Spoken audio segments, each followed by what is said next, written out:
Donc aujourd'hui, là, on a déjà pas mal de connectés. Et puis, c'est vrai qu'on est dans un timing d'une heure et demie. Je vous propose de commencer ce webinaire sur un sujet qui est éminemment d'actualité, dont tout le monde entend parler dès qu'il allume sa radio le matin. C'est effectivement le télétravail et la régionalisation qui semblent s'amplifier et aller vers des nouveaux modes de travail.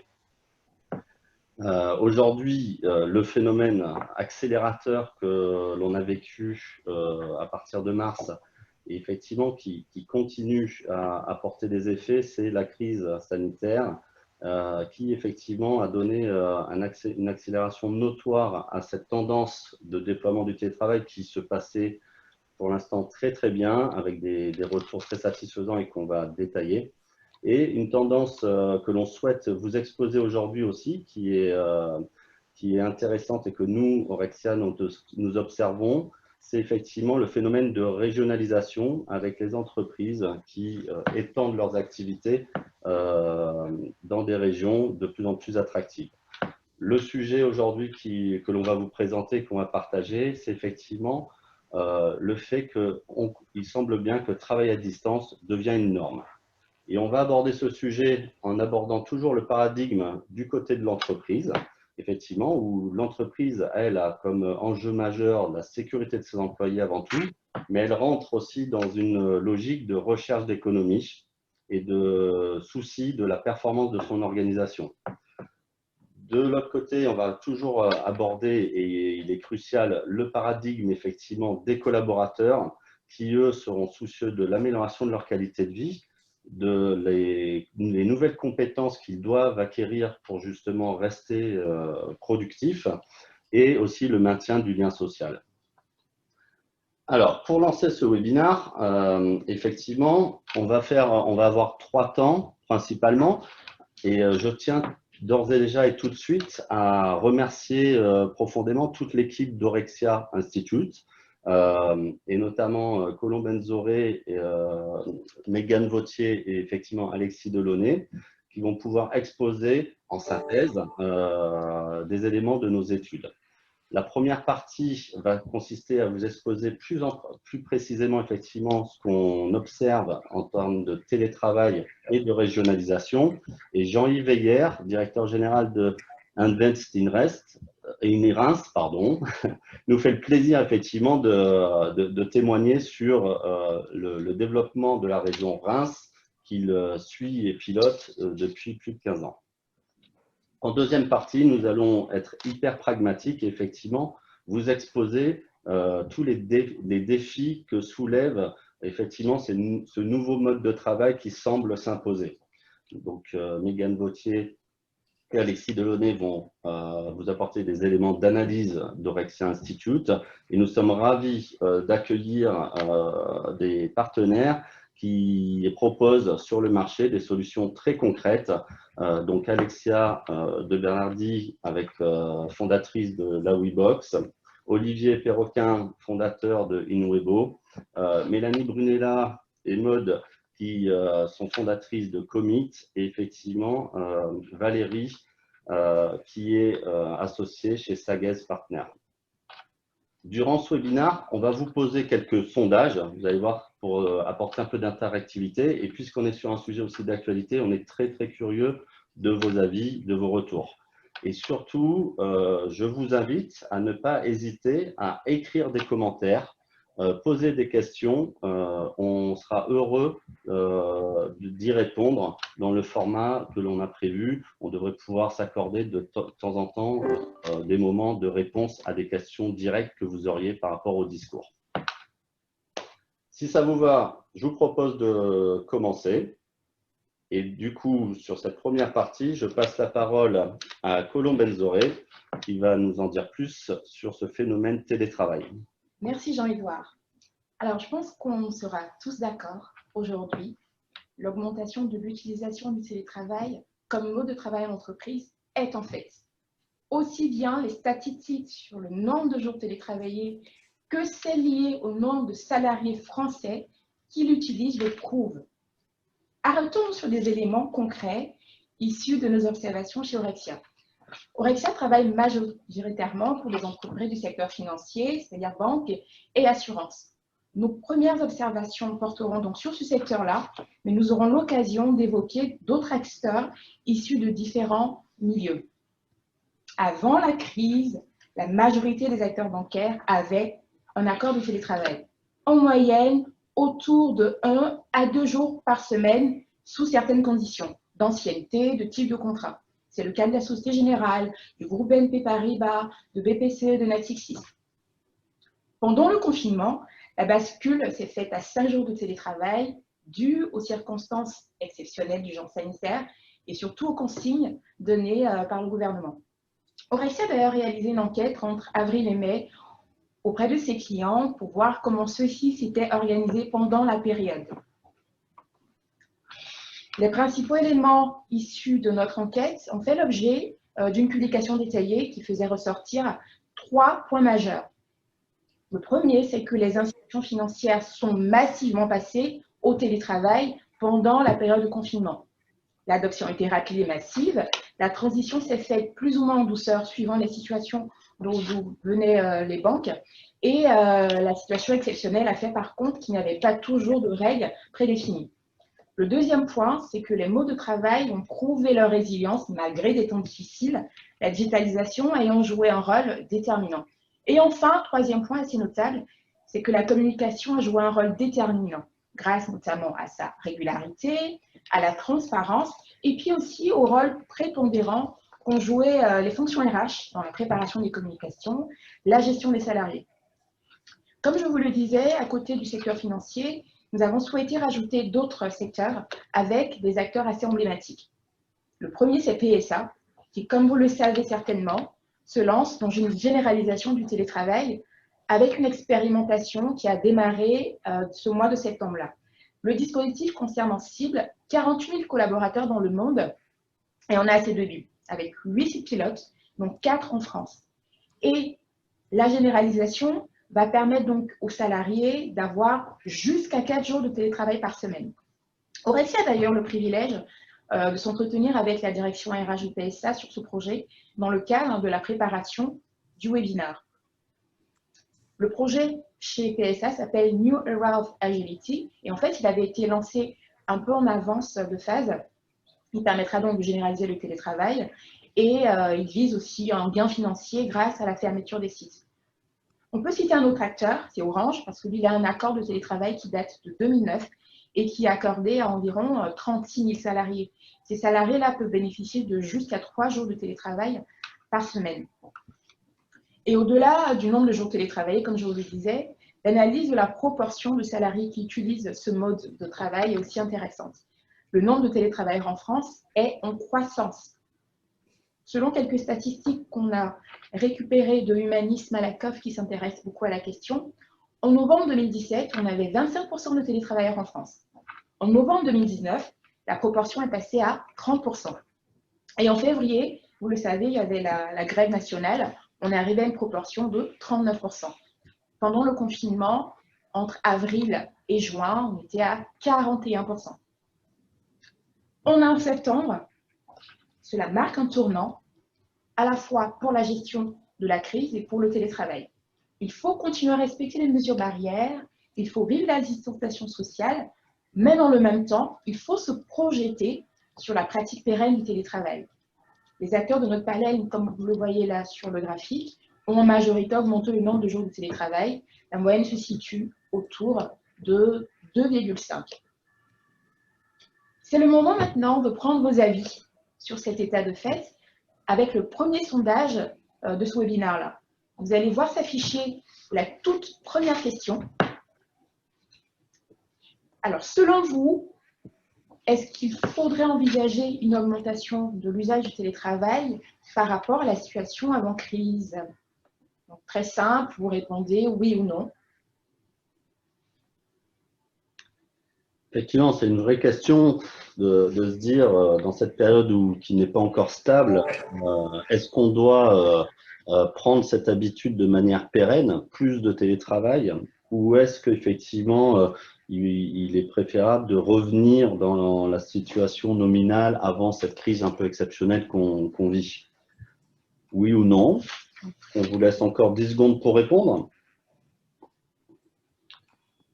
Okay. Ah bah c'est bien, on a beaucoup de réponses. Allons-y pour voir les résultats. À la question 2, donc bien sûr, la suite logique. On n'a pas les résultats? Est-ce qu'on peut avoir les résultats? Alors, c'est intéressant. On voit que 95% de personnes présentes là ont répondu oui. Et puis, il y a quand même une personne, ça représente 5% du panel, qui répond non. C'est très intéressant. Et finalement, on voit que ce n'est pas finalement si évident que tout le monde s'accorde qu'il faille augmenter le télétravail. On va passer à la question 2, qui est la suite logique. En fonction de comment vous avez voté sur la question 1, jusqu'à quelle hauteur vous pensez qu'il faille augmenter la pratique du télétravail? Bien sûr, si vous avez répondu non, normalement, vous devriez, en toute logique, dire pas de télétravail. Mais pour les autres, n'hésitez pas donc à choisir pour vous, est-ce que c'est plutôt un jour, c'est-à-dire 20%, ou alors est-ce qu'on peut même aller mettre le curseur jusqu'à 100% de télétravail, donc c'est-à-dire 5 jours dans la semaine. Allez-y, votez. Et puis, on va passer donc ensuite à l'analyse des résultats.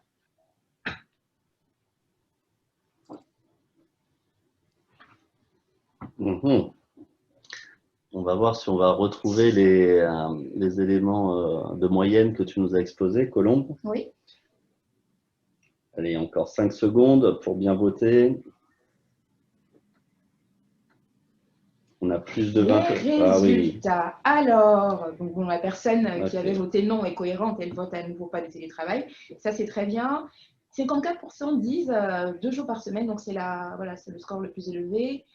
Certains voudraient pousser le curseur jusqu'à 100% de télétravail. C'est intéressant aussi. Donc voilà, on voit que la moyenne est autour de 33% répondent 3 jours. Donc bon, ça traduit plus ou moins, je dirais, la moyenne de 2,5 finalement, telle qu'on l'observe aujourd'hui. Merci en tout cas pour votre participation et vos avis. Donc, comme je disais, ces résultats traduisent plus ou moins la dynamique actuellement en cours autour du télétravail. Les entreprises du secteur financier, mais également de tous les autres secteurs, s'activent et les réflexions vont bon train. Dans certains cas, comme vous le voyez sur la page qui s'affiche, de nouveaux accords d'entreprise sont déjà actés en ce mois de septembre. On va citer juste quelques exemples. La Maïs, qui a donc un nouvel accord de télétravail qui est valable jusqu'à fin 2022. Il généralise le télétravail à l'ensemble des salariés avec 2 à 3 jours de présence sur site par semaine. Ça traduit bien finalement les résultats de notre sondage. Du côté de la CNP, les choses se sont aussi accélérées. Avant le confinement, certains collaborateurs avaient la possibilité de télétravailler un jour par semaine. Et les négociations avaient en fait été entamées début 2020, avant le confinement. Eux, CNP, ils prévoyaient de généraliser à toute l'entreprise avec 2 jours par semaine. Ce qui est intéressant, c'est que finalement, avec ce qu'ils ont pu apprendre de la crise, ils sont allés jusqu'à 3 jours par semaine avec leurs nouveaux accords, leur nouvel accord de télétravail. D'autres acteurs n'ont pas encore finalisé leurs négociations. Mais de ce qu'on entend, on va pour autour de 2 à 3 jours par semaine. C'est le cas de la Société Générale, de Malakoff Humanis, ou encore de BNP Paribas. On va terminer sur un son de cloche un peu différent avec le dernier groupe d'acteurs pour qui les choses apparemment semblent moins évidentes. Courant août, ces acteurs-là avaient envisagé la question du télétravail avec un retour à la situation d'avant-crise. Finalement, ils ont fait machine arrière en raison des indicateurs, comme vous le savez, de reprise de l'épidémie. Crédit Agricole Assurance, Massif, ce sont les exemples d'acteurs de ce groupe-là. Des négociations sont en cours et puis on verra ce que nous dirons les prochaines semaines.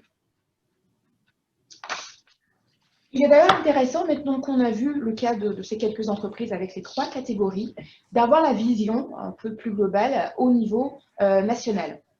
Si vous suivez l'actualité sur ce sujet, vous devez certainement savoir que les discussions sont en cours entre syndicats et patronat autour du télétravail. Et l'enjeu, il est de taille, à savoir, est-ce qu'il faut mettre en place un nouvel accord interprofessionnel sur le télétravail, l'ANI, comme on l'appelle. On pourrait revenir en détail sur l'histoire de l'encadrement du télétravail en France, qui date de 2005 avec le premier ANI, mais on va passer un peu rapidement et s'intéresser à l'actualité plus récente, notamment avec l'ordonnance Macron 2017 qui a simplifié certains aspects du recours au télétravail, puis la loi de mars 2018 qui stipule que le télétravail peut être acté par simple accord entre l'entreprise et le salarié. Post-confinement, donc, comme je le disais, les échanges ont démarré entre les syndicats, le salarié et le patronat en juin pour poser un diagnostic sur le télétravail, avec une distinction entre le télétravail habituellement mis en place et celui qui est exercé depuis le mois de mars, qu'il faudrait plutôt apparenter à une continuité d'activité à distance. Dans l'AMI qui va faire l'objet d'un débat, il y a 4 éléments saillants qui vont être discutés. Donc, le premier, c'est ce que je disais, la distinction entre le télétravail classique et la continuité d'activité à domicile. Le second point, c'est la sécurisation de la notion de volontariat. Le troisième, l'interdiction d'une généralisation du télétravail sur une semaine travaillée. Donc, pour revenir sur le sondage tout à l'heure, on voit qu'il y a quelqu'un qui avait voté qu'on pourrait aller jusqu'à 5 jours de travailler. Bon, apparemment, ce point l'avait discuté dans l'AMI. Et le dernier, c'est l'encadrement plus rigoureux de la déconnexion et de la charge de travail. Voilà donc ce qu'on pouvait dire à ce stade sur le télétravail et puis sa pratique au sein des entreprises. Ok, c'est très complet, effectivement, un écart type vaste de certains qui veulent vraiment revenir à que du travail physique, mais qui sont quand même minoritaires, à ceux qui veulent 100% de télétravail. On voit que la grande moyenne, effectivement, veulent 2 à 3 jours de télétravail. En tout cas, les discussions sont très, très actives chez nos clients, chez vous, dans vos entreprises et au niveau national. Donc, on devrait avoir une tendance qui va de plus en plus se concrétiser, nous pensons en tout cas, côté Orexia Institute, d'ici les jours, voire semaines à venir. Je vous propose de passer à une deuxième tendance qui est moins évidente et peut-être moins visible et que nous, on observe et on étudie depuis de manière assez complète vis-à-vis de nos clients banques et assurances, c'est la régionalisation.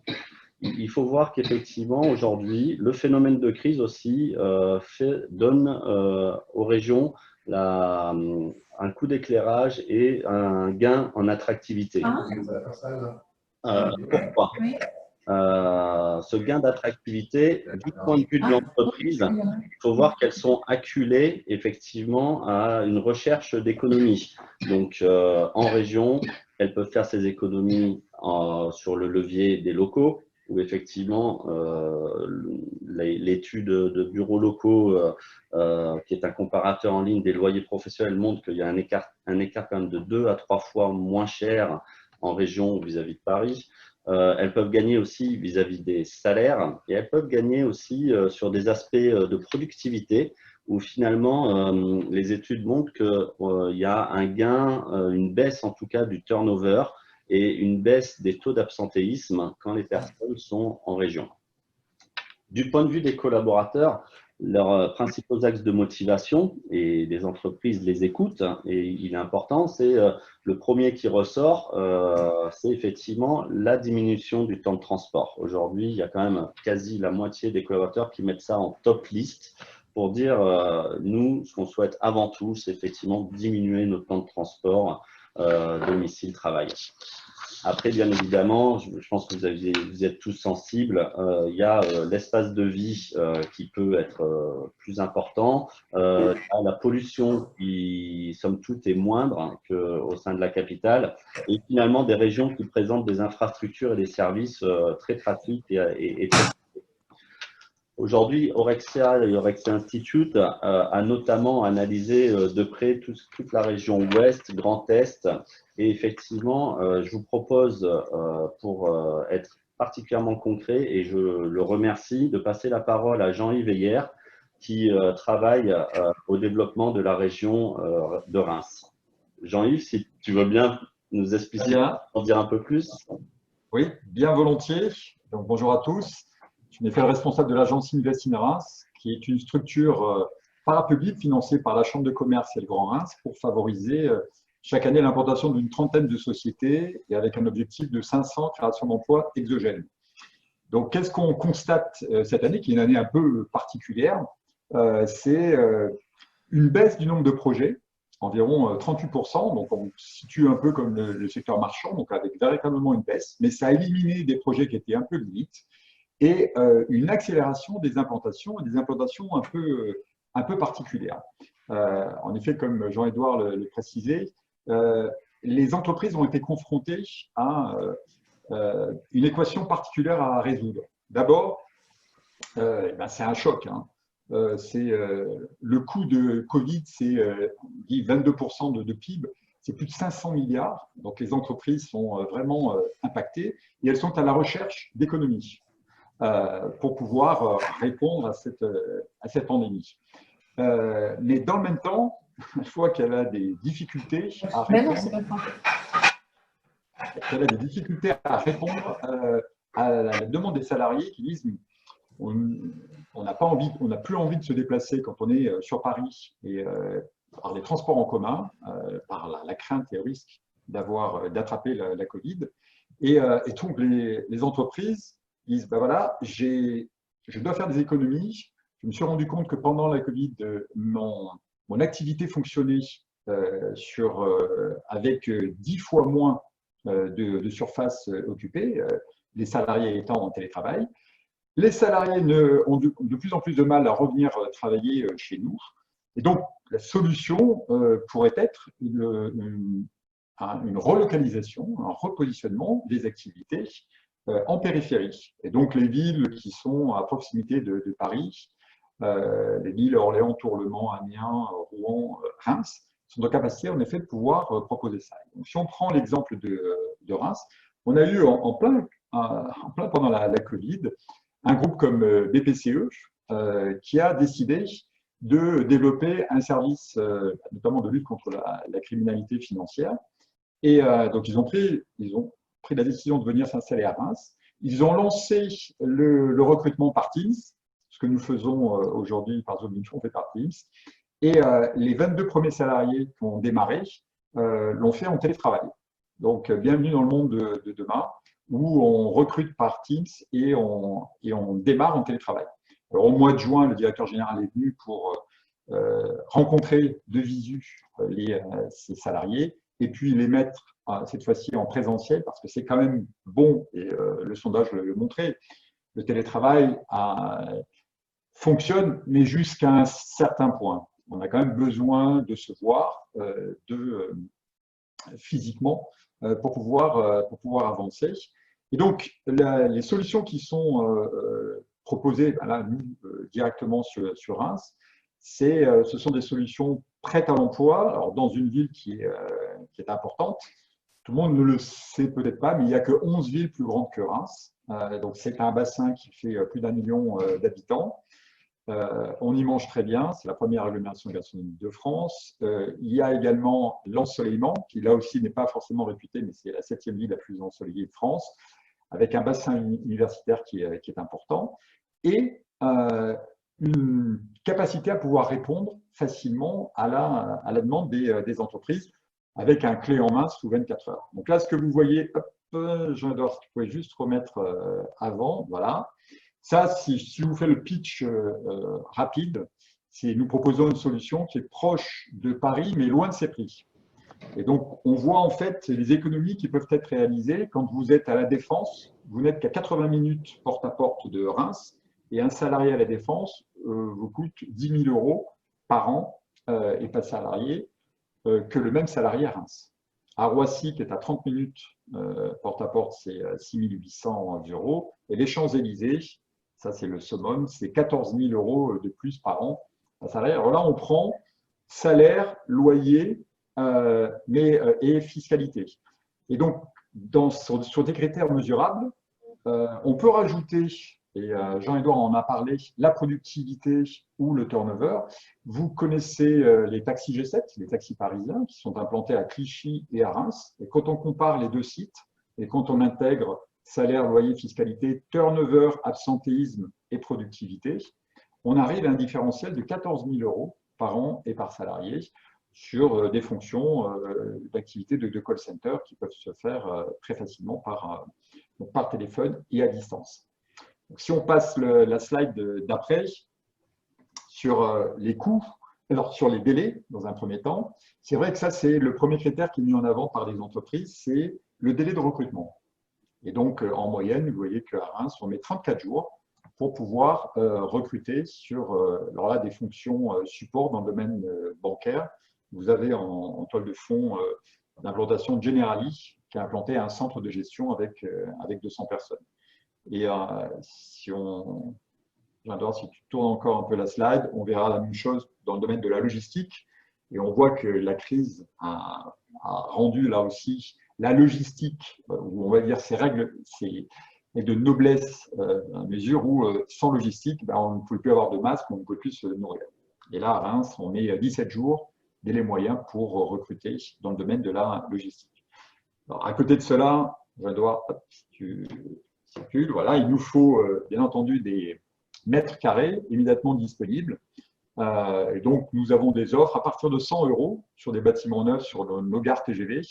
Vous voyez peut-être en bas un bâtiment en forme de boomerang. C'est Rudy Ruccetti, qui est un architecte qui a fait notamment le MUSEM à Marseille, qui a fait un magnifique bâtiment, ou Jean-Michel Villemotte, qui sort également des bâtiments de qualité. Et vous voyez à des prix qui sont compétitifs, en tout cas par rapport à la région parisienne, très compétitifs, puisqu'on est en moyenne 75% inférieur. La slide d'après, c'est pour vous confirmer que Reims est la 7e ville la plus ensoleillée. Enfin, ça, c'est Météo France qui donne cela, avec 2151 heures de soleil, versus d'autres villes où on pouvait penser que, comme Toulouse ou Bordeaux, qui auraient eu plus de soleil dans ces villes-là. Ce n'est pas le cas. Si on poursuit encore avec la gastronomie, vous voyez, quand on prend le nombre d'étoiles Michelin ramené à la population, Reims est en tête. Donc on y mange très bien. Celui qui tient le panneau Université de Reims, c'est d'ailleurs un 3 étoiles, qui est juste au-dessus d'un 2 étoiles, le japonais Katsu Tanaka. Et donc, vous avez quelques-unes des entreprises qui sont venues s'installer au travers de leurs représentants. Alors, il y a des sociétés du CAC 40, comme vous les voyez, là, de ArcelorMittal, Xavier Huillard de Vinci ou Sodexo, mais ça va jusqu'aux startups. Donc, on a plus de 400 sociétés qui sont venues s'installer et qui ont véritablement répondu à notre offre et notre proposition de valeur, une implantation qui est proche de Paris, mais loin de ses prix. Donc, voilà rapidement ce que je voulais vous dire. Donc là, vous avez les mêmes dans le domaine de l'assurance, par exemple, qui est devenu un pôle fort à Reims. Vous voyez André Renaudin, la G2R mondiale avec Generali. Donc, l'idée, c'est de faire passer le message que Reims est une terre d'accueil, de réconciliation et qu'elle est business-friendly. On a beau être concurrent dans certains domaines, il y a un écosystème qui permet de mettre tout le monde d'accord et se retrouver, et vous voyez, qui dégage une certaine bonne humeur. Donc voilà, c'est un réseau qui pèse plus de 1000 milliards d'euros de chiffre d'affaires en cumulé et qui rassure sur, je dirais, la destination rémoise à 40 minutes de Paris et 30 minutes de Roissy. C'est très complet et très attractif. Merci. Ouais, tout à fait. C'est vrai que c'est vraiment une solution que regardent de plus en plus les entreprises, puisqu'elles apportent tous ces aspects effectivement économiques et surtout cet aspect de qualité de vie qui, les sondages le montrent, est de plus en plus prégnant dans les nouvelles attentes des collaborateurs. Donc, c'est une solution qui apporte un équilibre. Il faut, Jean-Yves, tu l'as dit toi-même, vous êtes plusieurs régions et tous avec vos particularités, vos spécificités. Là, aujourd'hui, on n'a pas le temps et on pourrait détailler d'autres régions, mais Orexia Institute a analysé par rapport et pour ses clients plutôt orientés banque et assurance, des régions aussi intéressantes que Reims, qui peuvent être intéressantes pour eux.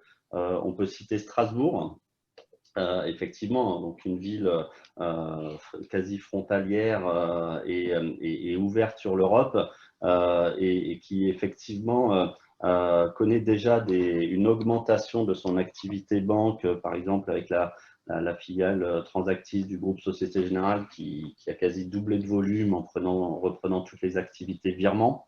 On pourrait regarder aussi plus en détail la région de Metz, très dynamique, qui est en connexion proche aussi du Luxembourg, où il y a tout un écosystème très innovant dans les fintechs qui se met en place et qui elle-même aussi est aussi attractive dans sa qualité de vie et s'ouvre au même niveau que Paris à l'art avec le centre Pompidou qui est encore récent et qui est un super musée que je vous invite à visiter. Et on pourrait aussi, et nous, on peut aussi parler de Nantes. Nantes qui historiquement déjà accueille pas mal d'activités back-office ou IT de grands groupes, effectivement des banques et assurances, une activité sur la gestion des titres qui est assez importante et une région qui est particulièrement innovante. Si on prend juste l'exemple du compte Nickel, hein, qui va recruter 400 personnes dans cette région et effectivement ainsi doubler de volume et qui va être bicéphale entre Paris et Nantes, mais du coup avec un siège social qu'on ne sait plus trop bien positionner, mais qui est autant à Nantes qu'à Paris. Donc voilà, toutes ces régions sont particulièrement attractives et c'est vrai qu'Aurexia, on souhaitait mettre aussi en perspective cet élément de régionalisation que nous on observe et que l'on accompagne. D'ailleurs, on monte un bureau et l'annonce a été faite officiellement récemment sur la région de Nantes, mais ce phénomène de régionalisation peut-être moins visible et dont les médias parlent moins, est tout aussi intéressant pour les entreprises et pour les collaborateurs que le déploiement du télétravail. Pour passer à la suite, je vous propose tout simplement un sondage, puisqu'on vient d'aborder la partie de la régionalisation avec la présentation de Reims complète.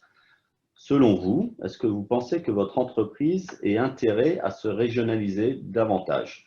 Voilà, tout simplement, selon vous, pensez-vous que, ou aimeriez-vous que votre entreprise se régionalise davantage que ce qu'elle est aujourd'hui? On a des réponses, on attend encore 5 secondes. Oui, on attend encore. Il y en a 15, il y a la moitié qui a répondu pour l'instant. D'accord, donc on a beaucoup de réponses.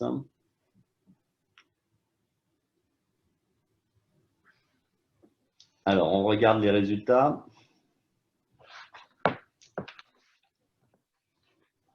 C'est assez partagé avec une majorité quand même favorable à davantage de régionalisation. C'est vrai que c'est du point de vue collaborateur, même des entreprises, enfin, c'est un changement notoire, c'est un déplacement, donc c'est une perturbation, mais la majorité quand même est pour davantage de régionalisation et 37% disent non, pas particulièrement. Intéressant, très intéressant. Peut-être rajouter un point sur… Bien sûr. C'est vrai que alors, il y a le frein à la mobilité, c'est l'emploi du conjoint. Et c'est véritablement ça sur lequel nous travaillons. Là, actuellement, on installe 3 sociétés, une dans le domaine du spatial, qui quitte Paris pour venir s'installer à Reims, et 2 dans le domaine du cinéma d'animation et des séries télé. Et donc, on trouve un logement, mais également, on propose 3 offres d'emploi par conjoint de salarié transféré. Et ça, c'est un vrai plus qui peut permettre justement cette régionalisation en attendant d'avoir les navetteurs et qui font 3 jours par semaine, 2 jours par semaine en télétravail et ensuite vont commuter pour aller travailler au siège parisien. Et ce qu'on constate, c'est que les entreprises parisiennes réduisent la voilure sur Paris et développent des activités en périphérie, voire transfèrent. Et ça, c'est quand même un phénomène qui est assez récent. Et dès lors qu'on sait apporter une solution sur l'emploi du conjoint, eh ben, il y a une adhésion qui est beaucoup plus forte. Ouais. C'est très intéressant ta précision, Jean-Yves, puisque une des difficultés de la régionalisation du point de vue de l'entreprise du collaborateur, c'est de synchroniser des choix de vie. C'est-à-dire que l'entreprise, à un moment, quand elle décide de régionaliser, pour l'instant, les régionalisations, c'est essentiellement un déport d'activité. Et du coup, elle impose quelque part un transfert. Donc, et elle a bien évidemment peur de perdre des talents lors de ce transfert. Donc, et elle a peur aussi de ne pas recruter, même si Jean-Yves nous a montré que le recrutement en région se passait très bien. Et en même temps, du point de vue du collaborateur, effectivement, de plus en plus de ce que nous, on analyse, les personnes ont le souhait d'avoir ces choix de où ils souhaitent s'implanter. Et d'ailleurs, c'est une appétence très forte vis-à-vis de leur employeur de dire finalement, je gagne un peu plus en liberté avec telle entreprise qu'avec l'autre sur où est-ce que je souhaite m'implanter et vivre parce que je m'affranchis de quelques contraintes de transport, parce qu'ils m'offrent effectivement des sites peut-être à différents endroits. Donc, c'est vrai que c'est un phénomène qui va se faire petit à petit, mais en tout cas, qui est difficile à synchroniser entre un choix d'entreprise et un choix de vie de collaborateur qui a sa famille et son conjoint. Très intéressant. Je vous propose de passer justement à une vision qui nous semble prendre de plus en plus forme, effectivement, avec ce double phénomène d'augmentation du télétravail. Comme l'a exprimé Colombe, le télétravail s'est répandu de manière très satisfaisante et généralisée au sein des banques et assurances à hauteur de 20%. Cette crise l'a augmenté de force. Il semble que les discussions vont quand même vers une augmentation, et même votre sondage monte vers une augmentation entre 40 et 60%. Et ce phénomène, effectivement, de régionalisation, où les régions sont de plus en plus attractives et finalement ont des atouts pour proposer aux entreprises et aux employés et aux entreprises de peut-être déporter certaines de leurs activités en région. Côté banque assurance, effectivement, il y a ce phénomène, Jean-Yves a bien parlé de l'exemple de BPCE qui a régionalisé toute son activité financial crime. C'est effectivement la régionalisation est au début dans une logique de déplacement de middle back office. Et nous pensons que dans un modèle cible, les entreprises avec un télétravail qui augmente, vont pouvoir alléger leurs locaux et commencer à développer des antennes régionales, où là, bien évidemment, il y aura des regroupements d'activités, de métiers majeurs, mais il y aura tout simplement aussi des sites, des lieux qui seront multimétiers et beaucoup plus agiles, que l'on va détailler et aborder dans la deuxième partie. En passant ces différents paliers, les entreprises peuvent développer un modèle d'une entreprise étendue avec des locaux peut-être plus light, mais un peu mieux répartis sur le territoire et plus agiles, c'est-à-dire avec des collaborateurs qui finalement, et on le constate nous déjà avec nos clients, qui finalement ont 2, 3, 4 lieux de travail entre leur foyer, un site principal, un autre site où ils ont d'autres équipes. Donc, il y a cette entreprise étendue et agile qui est un modèle que l'on accompagne et qui, on pense, est porteur de beaucoup de bénéfices. Et les bénéfices en question, on ne va peut-être pas tous les détailler, mais on a listé déjà des bénéfices de gains qui apportent des gains financiers directs. Le premier, c'est du gain de productivité. Le télétravail, le fait que on observe, et d'ailleurs, avec un retour d'expérience, c'est en moyenne entre 18 et 22% de gains de productivité pour 20% de télétravail. Donc, c'est un véritable gain financier pour l'entreprise. Il y a l'économie immobilière, dont on a parlé, qui est assez rapide. Et d'ailleurs, une des motivations principales de PSA est celle-ci. PSA souhaite optimiser son parc immobilier. Les économies sur les accidents de travail, où ils diminuent plus il y a de home office, entre autres. Les économies aussi sur les transports, puisqu'on prend l'habitude de travailler plus à distance. Avant, on se déplaçait beaucoup plus.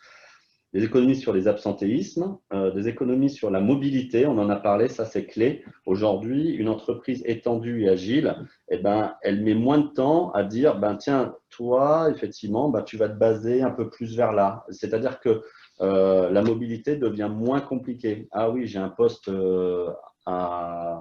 je sais pas, à un endroit, mais malheureusement, personne ne veut y aller, j'ai du mal. Et c'est les économies sur le coût de recrutement. C'est-à-dire qu'aujourd'hui, quand on recrute, on est moins contraint par le fait de se contraindre à une région, à un emplacement. Certaines personnes vont dire non, moi je ne viens pas travailler à Paris, je n'ai pas envie.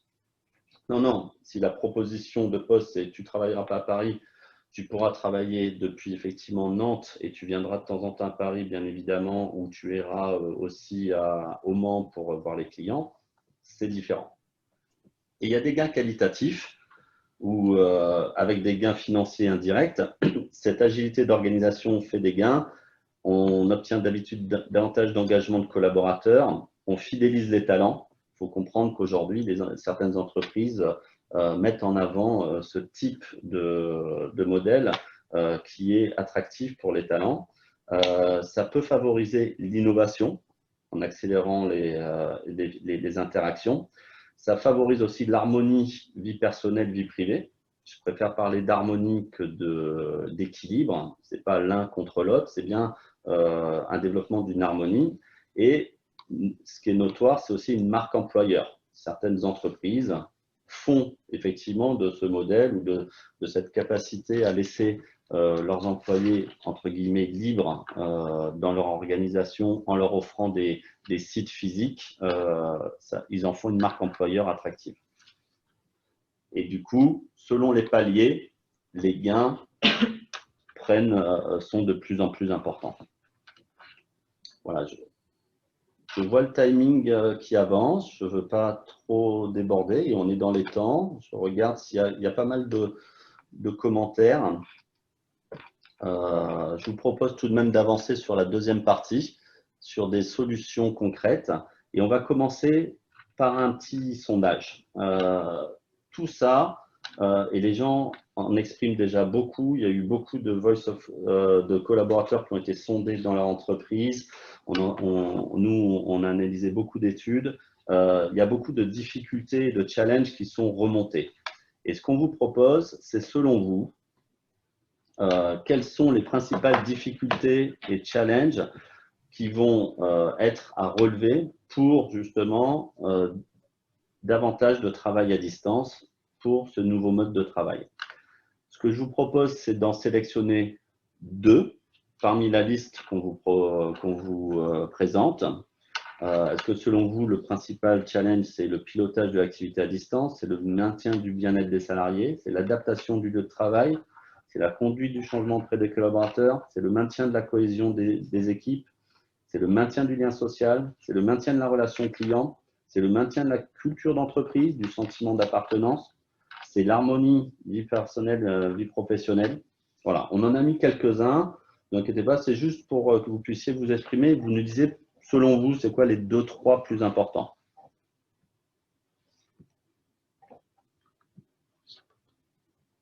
On a pas mal de réponses. On va se donner, c'est vrai que c'est un choix multiple, on va se donner 20-30 secondes pour que tout le monde puisse donner son avis.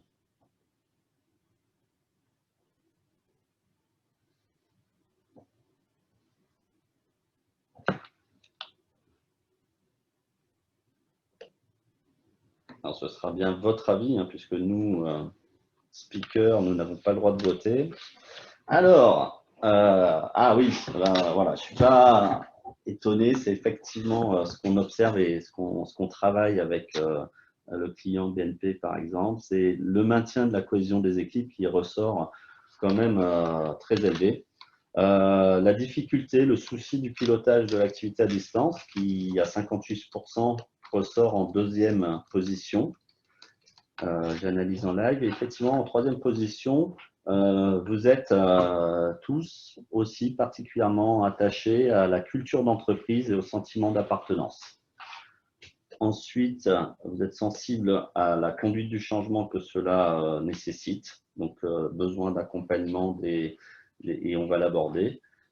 Et ensuite, en dernière couche, viennent quand même assez élevés, à 16%, le maintien du lien social, le maintien de la relation client, effectivement, hein, c'est très important pour le business, et l'harmonie vie personnelle, vie professionnelle qui vient en dernier, mais non négligeable. Je vous remercie beaucoup pour ces apports et vous être exprimés.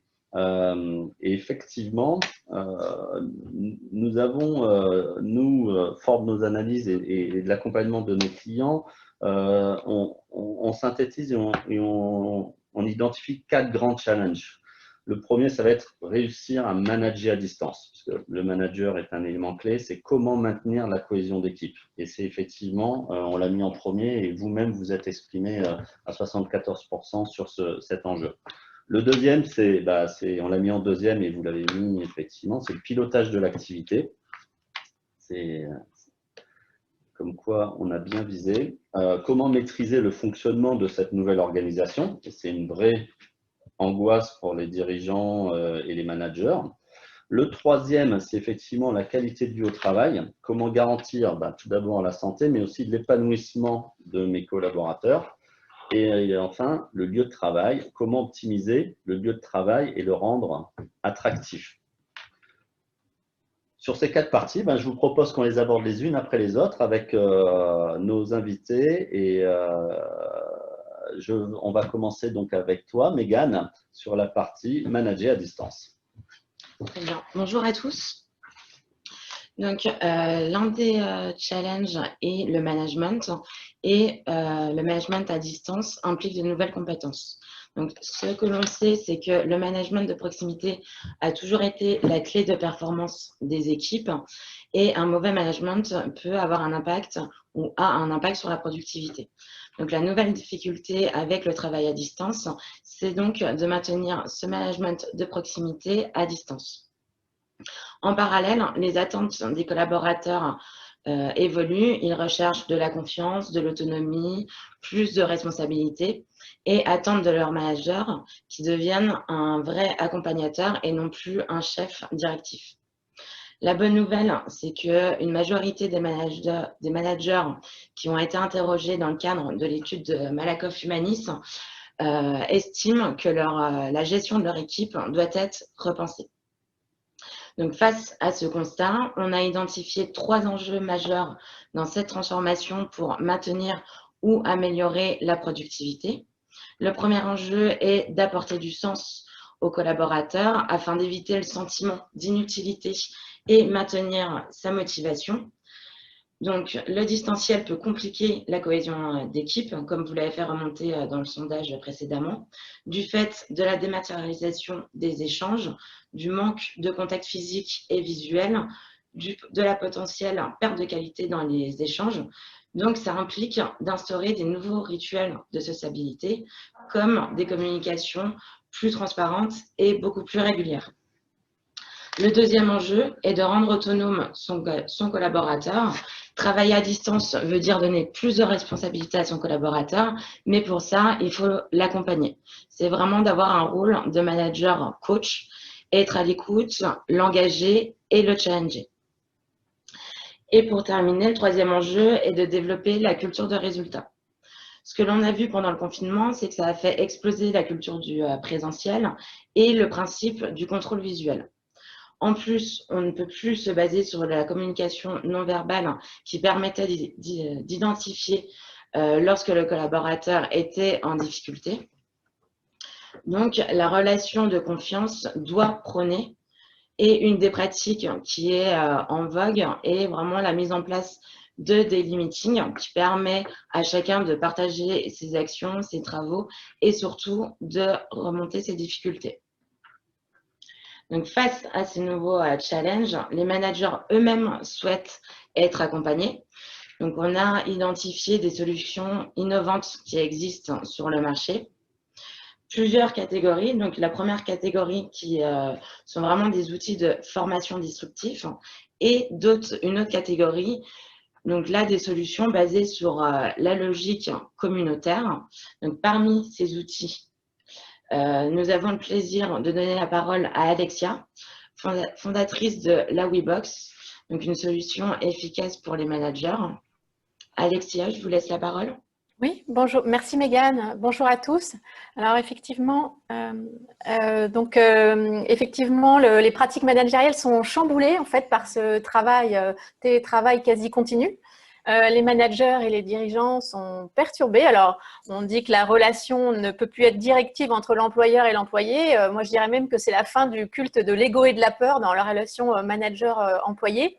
Et finalement, en télémanageant 3, 4 ou 5 jours par semaine, bien finalement, on devient effectivement, comme disait Mégane, surtout un animateur de tribu bienveillant au service de son équipe pour faire grandir son équipe, donner envie, ce qui est très important, et in fine, créer les conditions de la performance.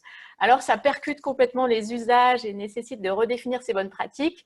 Et l'important, c'est que chacun expérimente des bonnes pratiques, les teste pour trouver celle où il est le plus à l'aise en fonction de son contexte. Alors, moi, je suis Alexia de Bernardi, je suis auteure du livre Moteur d'engagement qui apparaît à l'écran et c'est 365 actions pour mieux travailler ensemble. Alors, c'est non pas des actions que j'ai conçues, mais c'est vraiment le fruit, à l'époque, de 250 interviews, maintenant 350 interviews, de gens comme vous et moi, qui ont partagé leurs techniques, leurs astuces, leurs rituels très pragmatiques pour générer cet engagement à distance ou en présentiel. Alors, on y aborde les points clés que sont notamment l'importance de faire du feedback, l'importance de connaître ce qui va motiver nos équipes, car finalement, certains vont être motivés par le fait d'être experts, d'autres plutôt par l'esprit d'équipe, et on a tous des leviers de motivation différents. L'importance de connaître les leviers de l'engagement, qui sont donc décrits d'ailleurs dans ce livre, de savoir comment techniquement booster l'audace en cette période d'incertitude, ou entretenir la relation et tout ce qu'on a vu autour du lien social. Alors moi, je ne suis d'habitude pas auteure, je suis start-upeuse depuis 20 ans, et donc je me suis dit finalement, ce livre donc qui a beaucoup de vertus, parce que c'est une boîte à outils, mais finalement, c'est un peu comme lorsqu'on veut entamer un régime ou arrêter de fumer, c'est intéressant d'être rappelé quotidiennement à l'ordre. Et donc, je suis fondatrice de la WeBox, qui est une expérience digitale qui anime les communautés de managers. On est vraiment un pure player du collectif, donc on va animer les communautés de managers avec une très forte expertise data, puisque mon associé est data scientist, au service des collectifs de managers et au service de ces pratiques managériales. Alors, je vais vous en dire un petit peu plus. Hop, sur la page suivante, si ça fonctionne. Voilà. Donc, concrètement, de quoi s'agit-il? Donc, c'est vraiment une application sur téléphone portable à 99%. Il y a un accès également sur l'ordinateur. Et on a décliné, enrichi, complété les bonnes pratiques du livre. Et donc, on va inviter les communautés de managers à questionner leurs pratiques, à en expérimenter, à se mettre en mouvement.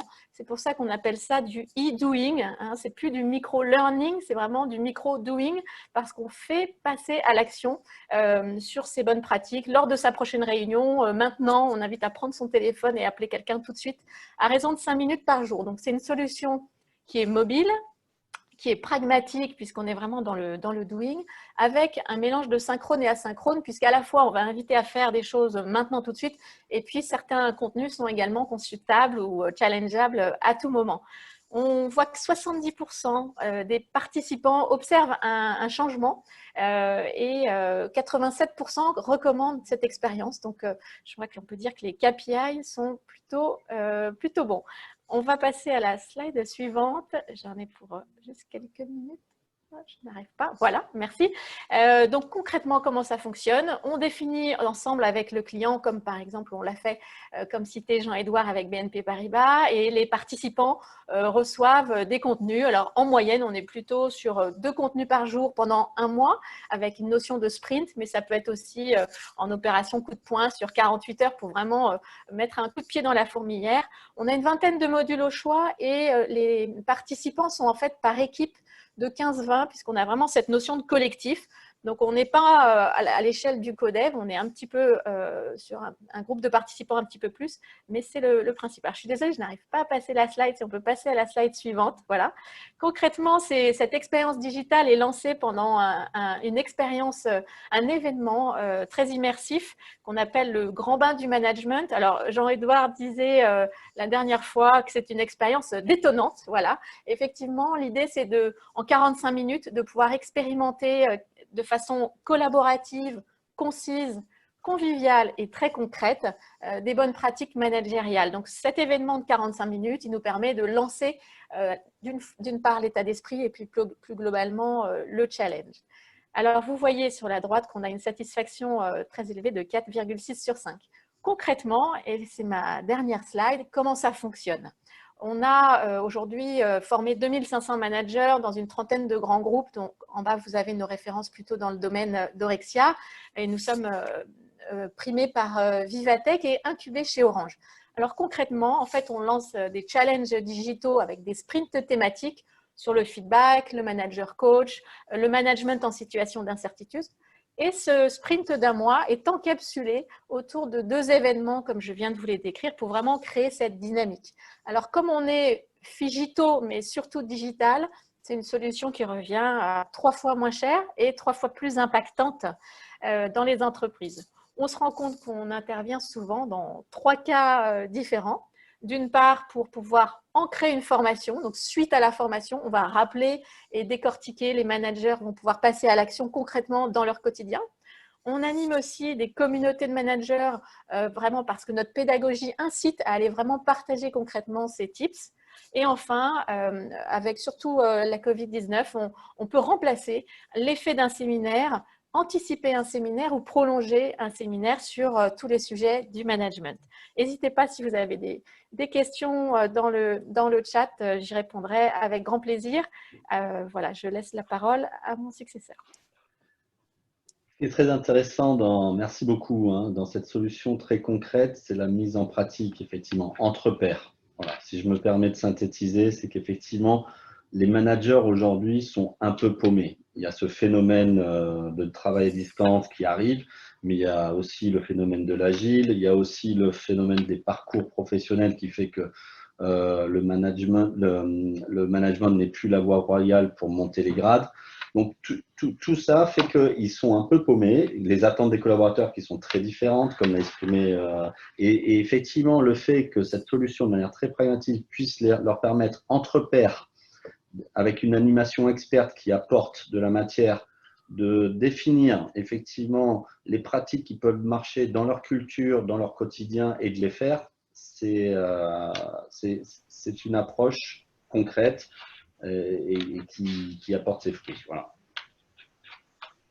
Je vous propose de passer à la deuxième thématique sur le pilotage de l'activité, qui d'ailleurs est sorti aussi du sondage comme votre deuxième préoccupation.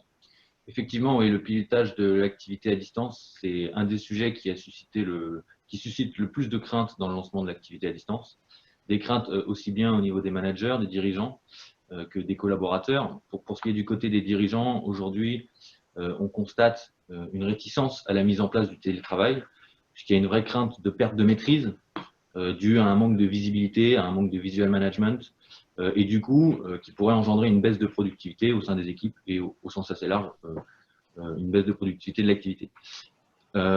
Pour ce qui est du côté des collaborateurs, avant la crise, 25% d'entre eux se sentaient déjà coupés de l'activité et isolés. Et donc, la crainte de voir ce chiffre augmenter avec le travail à distance et le manque de repères physiques est assez forte. Pour nous, pour Orexia, ces craintes soulèvent 3 axes de travail qui permettent, une fois pris en charge, de maîtriser l'activité à 100%, même à distance. Le premier axe, c'est développer une activité omnicanale. Donc une activité omnicanal, qu'est-ce qu'on entend par là? C'est une activité qui met en place une méthodologie de travail qui permet la coordination entre les acteurs, aussi bien présents physiquement, à distance. C'est le fameux Anywhere, Anytime. Et ça passe par un enjeu de clarification des process, des rôles, des objectifs. Mais ça ne peut pas se mettre en place sans le deuxième axe qui est le développement du mode projet de l'entreprise agile. L'enjeu, c'est de responsabiliser les équipes pour figer les objectifs, pour qu'elles aient une meilleure vision dans le temps de leurs tâches. Et c'est à mettre de pair avec ce que Megan annonçait précédemment, qui est finalement la mise en place de la culture du résultat.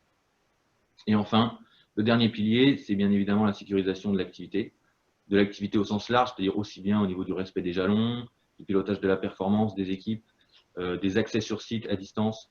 L'enjeu, c'est de mettre en place une politique de data management qui favorise le pilotage de l'activité par des KPI. Et ça, bien évidemment, ça passe par une digitalisation assez forte de l'activité. Justement, comme on l'a vu, le pilotage de l'activité implique l'utilisation de nouveaux outils digitaux. Il en existe aujourd'hui une multitude sur le marché qui couvrent l'ensemble des services du pilotage d'activité nécessaires à distance. Les outils les plus courants, c'est les outils de pilotage de projet. Sans rentrer dans les détails, il y en a certains que vous utilisez déjà, par exemple Jira, qui permettent une répartition de tâches, suivi de performance individuelle. Des outils qui viennent se greffer à ces solutions, à ces logiciels, qui sont des outils liés au processus, qui permettent de mettre en place l'activité omnicanal dont on parlait précédemment. C'est des outils classiques qui vont de la dématérialisation jusqu'à l'optimisation à distance de processus, on va dire un peu plus complexe, basé sur l'intelligence artificielle, mais ça peut être aussi de la gestion électronique des dossiers.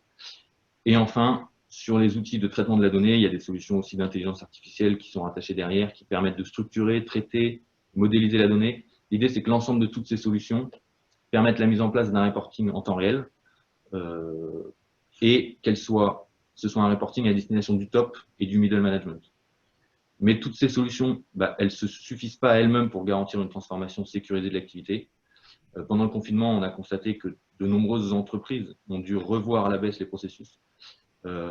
Et aujourd'hui, il y a un enjeu fort dans la refonte de ces plans de continuité d'activité, c'est plus pas, notamment autour de l'aspect sécurité à distance. Et je vais vous introduire Olivier Perroquin d'Innoebo qui va vous présenter un petit peu plus les enjeux, les menaces et vous faire un use case de ce qu'il a vécu pendant le confinement. Merci, bonjour à tous. On parlait de digitalisation, c'est un élément fondamental de toute cette démarche, mais il y a un point central dans la digitalisation, j'allais dire un socle, qui est la capacité d'authentifier les utilisateurs qui se connectent au système. Et sans cette brique de base, en fait, tous les sondages qu'on a pu faire montrent qu'on ne sait pas faire de la digitalisation sans s'assurer qui travaille derrière les écrans. Et c'est le métier d'Innoebo dont on va vous parler dans quelques instants. Si tu peux peut-être soit me donner la main, soit voilà. Merci. Et donc, dans ce mode de télétravail, l'une des réticences qui vient d'être mentionnée, et notamment du top management ou des fonctions de sécurité de l'entreprise, c'est l'obligation d'ouvrir son système d'information à l'extérieur, puisque le télétravailleur est par définition chez lui, et il a un PC, et donc il va se connecter à l'entreprise, et ce faisant, il faut absolument réduire les risques dus à cette ouverture de l'entreprise. Alors, je ne vais pas vous citer tous les risques, mais l'un des risques majeurs, c'est le risque d'usurpation d'identité, parce qu'à partir du moment où j'ai la capacité de me passer pour vous, eh bien, j'ai donc cette capacité à accéder à vos comptes, votre messagerie, et aux moyens de connexion à distance dont on parle. Certains savent ce que sont les VPN, des tunnels cryptés qui permettent d'accéder à l'entreprise et qui font en sorte que le poste de travail se retrouve dans l'entreprise directement par ce tunnel. Mais tout ça n'a de sens au sens de la sécurité que si on est sûr de celui qui est à l'autre bout du tunnel. Et ça, c'est la fonction d'authentification. Alors, il y a plein de méthodes pour usurper votre identité. Vous connaissez le phishing, vous connaissez peut-être certains termes qui sont dans cet écran. On a le credential stuffing, on a volé des bases de données entières et puis on va les tester. Le phishing, on vous met au défi en vous faisant croire que vous allez sur un site et on va voler votre identifiant mot de passe. Dans le Man in the Middle, le Man in the Browser, enfin le Man in the Middle, on va le jouer automatiquement quand vous le jouez au faux site, on va le jouer directement chez vous. On peut aller même plus loin. Je vais pas aller beaucoup plus, mais derrière ça, il faut juste comprendre que derrière l'usurpation d'identité, le hacker, il va chercher à accéder aux données de l'entreprise, c'est-à-dire accéder aux plans stratégiques, aux brevets, aux emails, aux données RH, etc., qu'il faut absolument protéger. Et puis, c'est que la première étape, parce que sans vouloir mettre un coup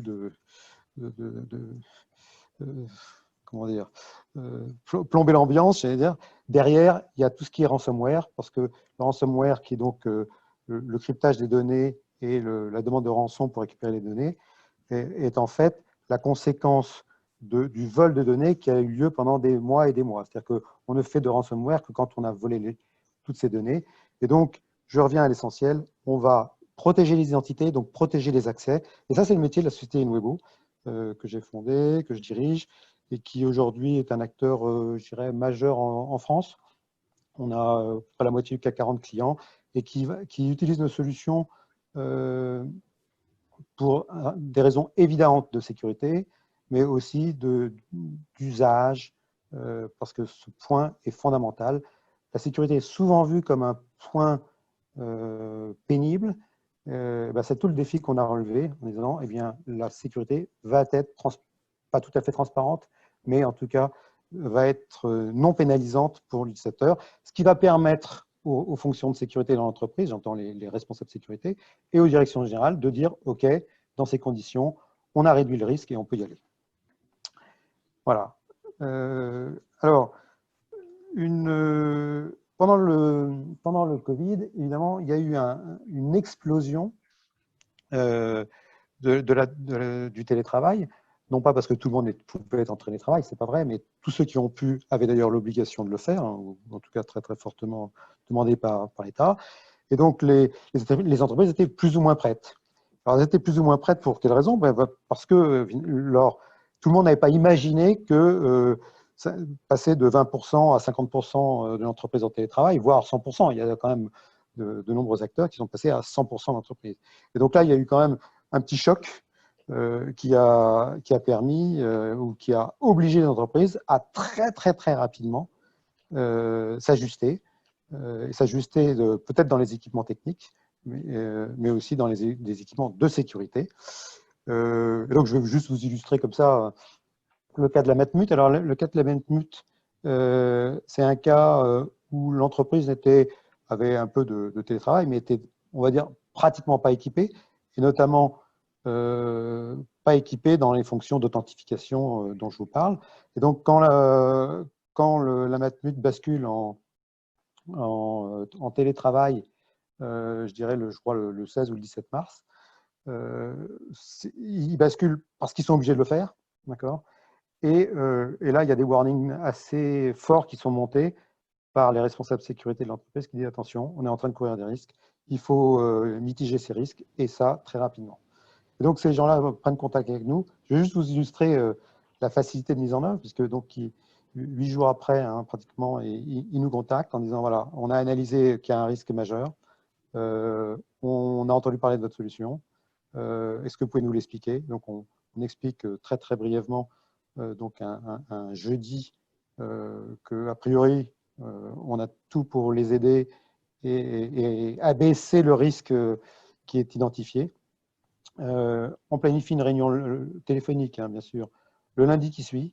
On leur dit voilà ce qu'il faut faire, préparez ça. Le lendemain, on met en œuvre ça, c'est-à-dire qu'ils testent la solution le matin, ils présentent ça à leur direction le soir, qui approuve le plan. On est vraiment dans des délais incroyables. Alors évidemment, les équipes, elles étaient très focus sur on va régler notre problème de sécurité. Donc il y a eu une rapidité peu commune, mais bon, c'est possible. Et le lendemain, le client nous rappelle en disant ok, on y va et on va déployer quelque chose qui est entre, alors ils ne savaient même pas d'ailleurs, ils nous ont dit à moi entre 1000 et 5000. Et donc ils vont commencer la préparation de ce déploiement très court, après 8 jours pour concrètement bien regarder les procédures. Là, on est dans un projet informatique hein, en tant que tel. Et donc, le 9 avril, il lance ce déploiement. Et donc, très vite, ils mettent 100 personnes. Vous voyez que le 20 avril, comme le montre le schéma, il y a 1000 personnes qui sont équipées. Donc, en 10 jours, ils ont équipé 1000 personnes. 4 jours après, il y a 2000 personnes, etc. Donc, c'est fait très rapidement. Ils ont équipé 4000 personnes en un mois et demi. Voilà. Donc, ce faisant, alors pourquoi ils ont fait ça? Ils ont fait ça parce que la solution permettait, alors qu'il faut bien se rappeler que tout le monde est en plan de reprise d'activité, hein, en plan de continuité d'activité, donc tout le monde est en télétravail, ils vont tout mener en télétravail, y compris donc l'équipement des gens qui sont en télétravail. Et là, bon, je pense que l'une de nos caractéristiques, une caractéristique de notre produit, donc notre produit, je ne vais pas vous en dire beaucoup, ce n'est pas ça le sujet, mais il se déploie soit sur des mobiles, je vais même vous montrer une petite animation parce qu'on m'a demandé de le faire, soit dans les mobiles, mais aussi dans les navigateurs, sans déploiement d'outils. Voilà, donc là, je ne sais pas qui joue de la souris, mais… Voilà, comme ça, on voit la démonstration, mais Olivier, c'est ce qui est notoire dans ce que tu soulèves, c'est les deux points, c'est-à-dire que l'enjeu de la sécurité dans ce travail à distance qui s'est imposé en urgence est critique, mais vraiment pour les entreprises, parce que comme tu l'as dit, les menaces, elles peuvent faire tomber des entreprises. Aujourd'hui, c'est encore remonté dans le top 1 de tous les CIO, des banques et assurances, parce que les risques sont juste énormes. Donc, il y a cette criticité. Et deux, il y a effectivement cette rapidité que le phénomène de crise a apporté sur les mises en œuvre de beaucoup de solutions de digitalisation. Et je pense que entreprises et collaborateurs, avec des solutions comme la tienne, ont besoin de sentir, de savoir, d'être serein sur le fait d'être dans des échanges et des accès sécurisés. Et ça, c'est vraiment critique.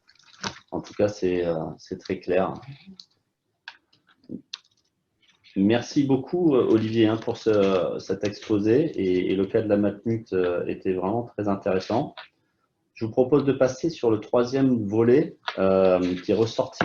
Finalement, le sondage montre exactement l'ordre de nos analyses sur l'importance de la qualité de vie au travail. Et je redonne la parole à Mégane à nouveau. Merci, Jean-Edouard. Donc, la qualité de vie au travail est possible même à distance. Donc, par rapport à ce challenge, on a un véritable paradoxe. On a la majorité des salariés qui souhaitent davantage de télétravail donc par rapport aux effets positifs en termes de flexibilité, de gain de temps par rapport au transport. Beaucoup d'entre eux disent quand même avoir de fortes craintes par rapport, comme on l'a déjà dit, à leur harmonie vie pro, vie privée, leur santé physique et psychique et aussi la perte de lien social. On a identifié 3 piliers importants pour que le collaborateur ait la meilleure expérience employée et donc pour l'entreprise, minimiser l'avantage est de minimiser le turnover. Donc le premier pilier est de réussir l'intégration. Un onboarding réussi, c'est un collaborateur qui se sent intégré et qui crée du lien social avec ses collègues. Effectivement, c'est beaucoup plus difficile de le réussir à distance puisqu'on a des collaborateurs qui peuvent être à distance et d'autres sur site, mais ce n'est pas pour autant qu'il faut minimiser l'importance de la journée d'intégration qui doit être réalisée de manière interactive pour permettre à tout le monde de se présenter, quel que soit le lieu du travail, le lieu de travail. Deuxième enjeu, donc, c'est de rester centré sur la santé des salariés. La distance ne veut pas dire que la santé des salariés ne doit pas être une priorité pour les entreprises, surtout qu'avec la distance, on a de nouveaux risques qui apparaissent. Le droit à la déconnexion qui est beaucoup plus complexe à surveiller, la frontière vie pro, vie privée qui peut être brouillée, le risque d'isolement qui peut amener une certaine détresse psychologique, les postures statiques, puisque nous n'avons plus le trajet vers le lieu de travail, on reste beaucoup plus longtemps assis devant son ordinateur, donc ça peut vraiment impacter la santé physique des collaborateurs. Donc, c'est vraiment des sujets qui doivent être au cœur des stratégies RH et qui peut passer par la revue de la matrice psychosociaux. Pour terminer, le troisième enjeu donc, est de développer la culture d'entreprise. Donc, ce qu'il faut savoir, c'est que la culture d'entreprise, c'est vraiment la vitrine de l'entreprise. C'est un élément fédérateur également pour les collaborateurs. Donc, ça nécessite de maintenir les échanges informels et de mettre en place des séminaires plus réguliers en physique. Donc, de ce fait, ça permet de recréer une communication présentielle. Donc, le lien social est un des pivots de la qualité de vie. C'est également une demande forte de la part des salariés avec ces nouveaux modes de travail. Donc, il y a des solutions communautaires qui existent. Et donc, j'ai le plaisir de laisser la parole à Maude et Mélanie qui vont nous exposer également leur vision et nous présenter leurs solutions à Commit. Bonjour, donc je suis Maude Vasseur, la directrice marketing com de Commit. Et Mélanie, directrice d'opération et du produit. Alors, je prends la main, voilà. Merci beaucoup Mégane. Donc du coup, comme vous l'avez mentionné, il apparaît clairement que le lien social est un enjeu essentiel et que le manque de lien social peut créer un fort désengagement qui a des impacts pour la société, pour les entreprises qui sont très forts. Donc on veut voir, il n'y a que seulement 13% des salariés s'affirment très engagés. Les impacts sont aussi sur le turnover, la productivité qui est dégradée, l'image de marque qui est affaiblie et comme on voit, le désengagement coûte en moyenne plus de 14 000 € par an à une entreprise par salarié. Donc aujourd'hui, effectivement, il y a des nouveaux challenges managériaux qui sont très importants à considérer, donc qui sont effectivement l'intégration des nouveaux arrivants, décloisonner les talents, les idées, donc créer de la transversalité, et puis ensuite travailler sur la culture d'entreprise et l'appartenance. Sauf qu'aujourd'hui, maintenant, avec l'augmentation du télétravail et un contexte qui est beaucoup plus compliqué, qui est nouveau, la question, mais comment on fait pour bien intégrer les nouveaux arrivants, bien créer l'onboarding, comment créer de la transversalité, développer de nouvelles idées et développer une culture d'entreprise, comment créer le lien dans ce contexte nouveau et complexe. Donc, comment Commit aujourd'hui adresse ces challenges? Donc, Commit, c'est une offre complète qui est composée d'une application de mise en relation intelligente entre collaborateurs en fonction de centres d'intérêt. C'est une offre de prestation bien-être, développement professionnel intégré pour compléter l'application. Et puis le tout dans le cadre d'un accompagnement pour améliorer la qualité du lien social au sein de l'entreprise pour accompagner donc, ces entreprises. Donc je vais laisser la main à Mélanie qui va vous présenter comment on accompagne aujourd'hui nos clients Transactis et Neufleads pour répondre à ces challenges. Merci Maude. Eh bien, effectivement, comme bon nombre d'entre vous, nous avons adapté notre offre pour répondre aux nouvelles problématiques rencontrées par nos clients et leurs collaborateurs pendant le Covid, avec Neufleads OBC tout d'abord, qui est client Commit depuis un peu plus d'1 an. L'enjeu pour eux à l'origine, c'était vraiment de créer plus de collaboration entre les deux entités historiques et globalement amener plus de transversalité entre les différents métiers. Et donc, le déploiement de notre accompagnement a permis aux collaborateurs effectivement d'étendre leur réseau au-delà de leur premier siècle, de rencontrer de nouvelles personnes autour de centres d'intérêt commun par le biais de notre assistant intelligent qui match automatiquement les collaborateurs en fonction de leur centre d'intérêt et de leur disponibilité. En fait, vous dites à Commit ce que vous aimez faire, vous dites quand est-ce que vous êtes dispo pour le faire. Et l'assistant intelligent, il se charge de vous matcher avec d'autres personnes qui répondent aux mêmes critères. L'application, elle est par ailleurs entièrement personnalisable. Donc, tout ce que vous voyez ici, ça va être customisé en fonction des enjeux et des objectifs de l'entreprise. Et donc, avec notre client Neufleads, ils ont pu, via notre accompagnement, faire en sorte qu'il y ait plus de liens qui se créent entre les collaborateurs de différents univers, autour d'un déjeuner, d'un match d'improvisation théâtrale, du partage de bonnes pratiques aussi, et le plus souvent en présentiel. Et l'arrivée du Covid et la mise en place finalement à marche forcée du télétravail, ça nous a donné l'occasion d'imaginer de nouvelles manières de maintenir le lien à distance. Et donc, pour ce faire, nous avons finalement rapidement intégré de nouvelles e-thématiques en lien avec les outils visio de Neuflis pour que les collaborateurs ils puissent continuer à matcher par affinité autour d'activités à distance. Et pour ça, nous nous sommes appuyés sur des ambassadeurs qui sont en fait un peu les porte-drapeaux de Commit dans les entreprises et qui s'assurent à la fois que l'usage prenne bien et que les nouveaux besoins des collaborateurs soient bien pris en compte dans l'application. Donc, ils sont une quinzaine chez Neuflis, ils représentent vraiment tous les métiers et tous les grades. Et vraiment, juste après la mise en place du fonds confinement, avec le RAID, on a soumis un questionnaire en ligne à l'ensemble des collaborateurs pour finalement recueillir leurs souhaits de nouvelles thématiques, activités, fonctionnalités à mettre en place dans Commit pour maintenir le lien à distance. Et donc, ça a donné lieu à pas mal de choses qui ont plutôt bien marché autour du bien-être physique. Il y a donc des cours de yoga, de méditation qui ont été proposés en visio par les prestataires de notre réseau, autour également du bien-être mental, avec du partage de trucs et astuces pour finalement mieux vivre le confinement, quand on doit par exemple combiner travail et école à la maison. Et puis enfin, toujours du partage de bonnes pratiques, que ce soit pro ou plus perso, avec l'organisation par exemple de Challenge Cuisine, qui ont rassemblé pas mal de collaborateurs. Les tableaux de bord qui accompagnent notre service nous ont permis de constater que ces initiatives avaient bien marché.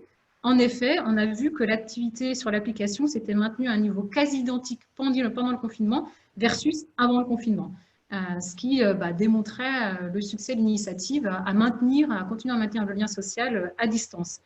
Ils ont par ailleurs été très utiles aux managers finalement pour prendre le pouls du maintien du lien dans leurs équipes pendant cette période particulière et d'en apprendre un peu plus sur leurs préoccupations au travers du type de commits qui ont été réalisés.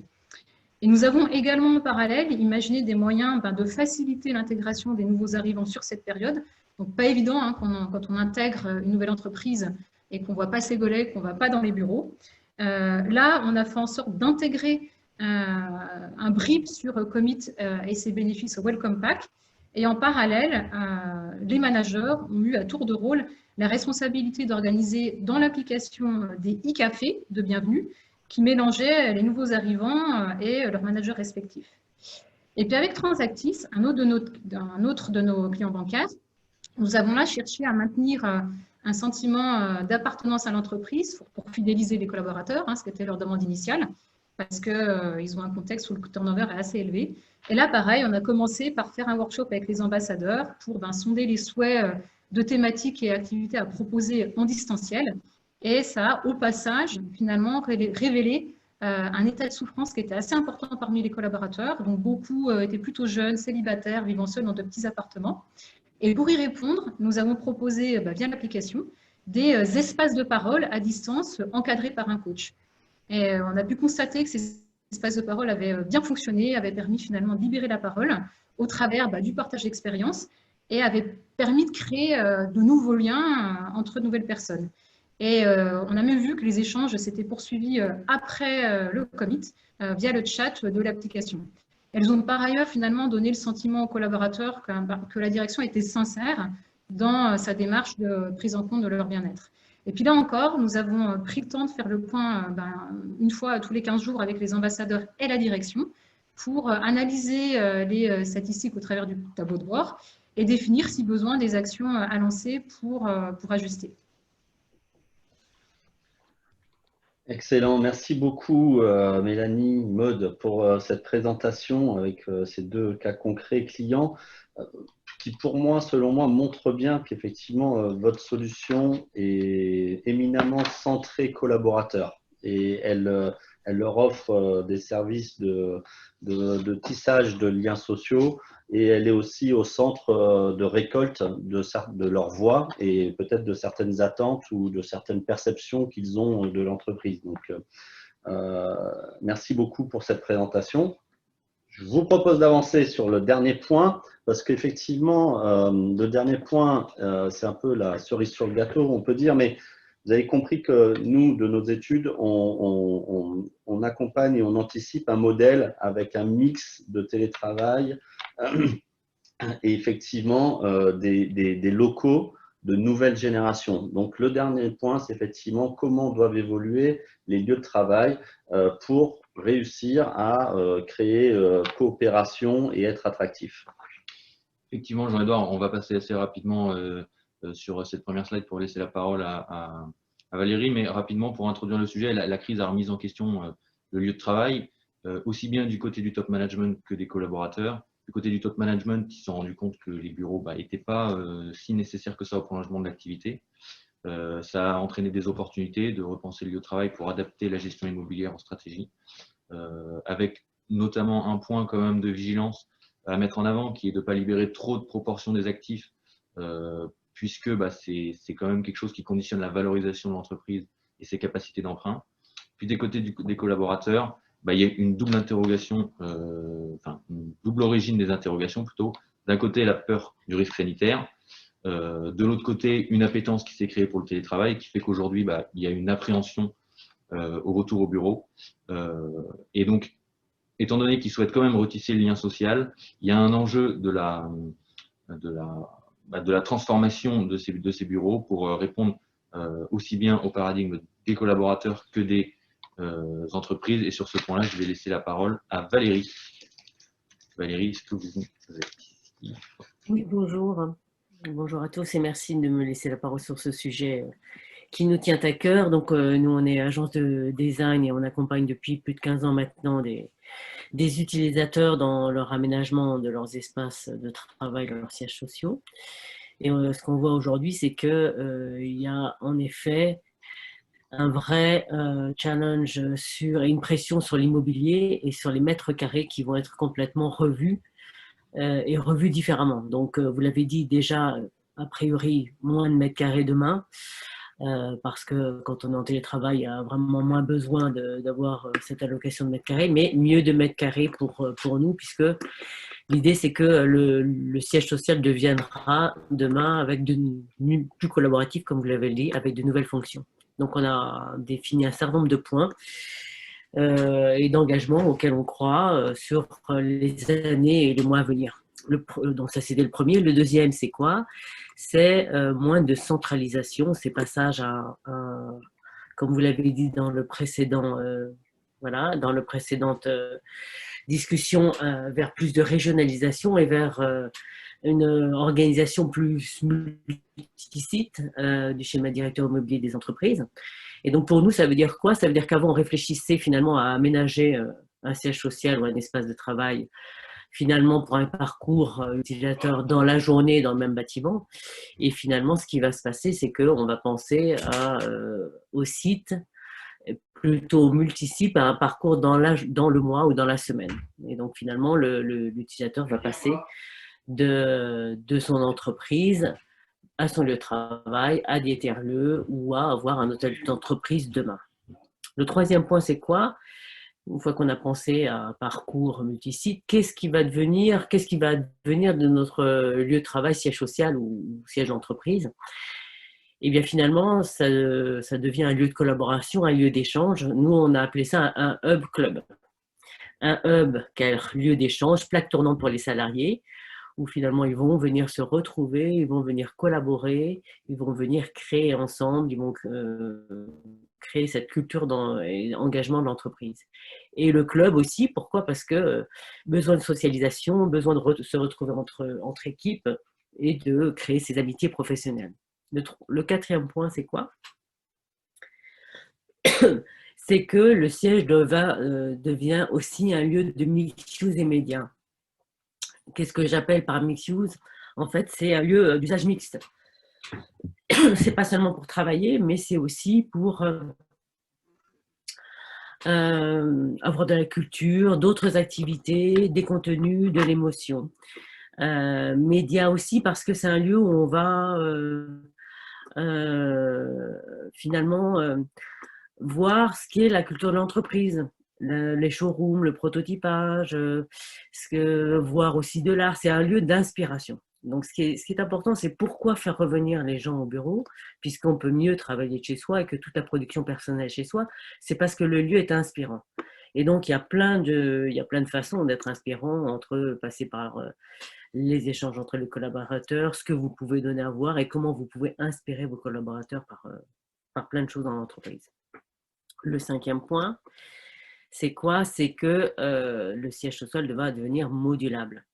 On a parlé tout à l'heure d'entreprises qui doivent devenir agiles et donc de travailler en mode projet et donc de créer pour cela des équipes agiles. Et pour cela, l'espace de travail doit répondre à ces attentes et ces demandes, d'où la reconfiguration en plateau agile, reconfigurable, où finalement, quand une équipe vient un jour, il faut le plateau configurer d'une façon et le lendemain, reconfigurer d'une autre en fonction d'une autre équipe, voilà, par exemple. Et c'est des choses qu'on fait beaucoup, notamment pour les DSI, c'est reconfiguration de plateaux agiles qui permettent, en étant tous sous roulette, une reconfiguration très facile, voire dans la journée même. Le 6e point, c'est quoi? C'est que les espaces, pour nous, l'open space a vécu. Tel qu'on l'a connu, va totalement changer de visage. Et aujourd'hui, le bâtiment a été configuré entre à peu près 80% d'espace de travail, 20% d'espace de réunion. Nous, on pense que la proportion va largement s'inverser, avec, je dirais, 30% d'espace de concentration, mais 30% d'espace collectif multi-usage et 30% d'espace de réunion plus formel. Donc, une part beaucoup plus importante au temps d'échange, de réunion, de coopération, etc. Donc, de façon à être aussi bien en réunion, soit en présentiel, soit à distance avec le reste des collaborateurs qui sont dans les autres sites. Et le 7e point, c'est quoi? C'est que le siège social devra être sain. Ça, c'est évident. L'hygiène, la période du Covid est passée par là. Ce qui est important, on parle beaucoup en ce moment de renouvellement d'air, donc dans les salles de réunion, dans les lieux un peu confinés. Là, il y a un très, très gros travail qui est en train de se mettre en place sur ça, mais aussi, il faut que l'espace soit sûr, quelles que soient les conditions climatiques, extérieures, pollution, épidémie, etc., sans être pour autant un hôpital où que tout le monde soit derrière sa vitrine et son parloir. Et le 8e point, il devrait être sain et green aussi, puisque l'important, c'est des matériaux naturels, antibactériens, qui soient éco-responsables, la sensibilité justement au développement durable et à la planète est très importante. Donc, tous ces points devront être pris en compte dans la conception à la fois du bâtiment et de l'aménagement. Et pour finir, la politique de service, on en a parlé juste avant avec le comité et la digitalisation, je pense qu'il faut qu'il y ait des services plus simples et plus essentiels quand on va être dans un bon équilibre entre vie pro et vie perso, puisqu'on peut être chez soi ou dans sa région, l'équilibre sera de fait meilleur, mais quand on va être au siège social, il y a le côté sain de la nourriture, de la détente extrêmement important, et les services digitalisés, l'animation d'une communauté, quel que soit mon lieu, justement, que je sois chez moi ou ailleurs ou dans ce siège social, l'importance de la digitalisation, je pense, va être cruciale. Voilà, donc en gros les 8 points qui vont faire que demain, tout sera revu, reconçu dans les sièges sociaux et aménagement des espaces de travail. Voilà.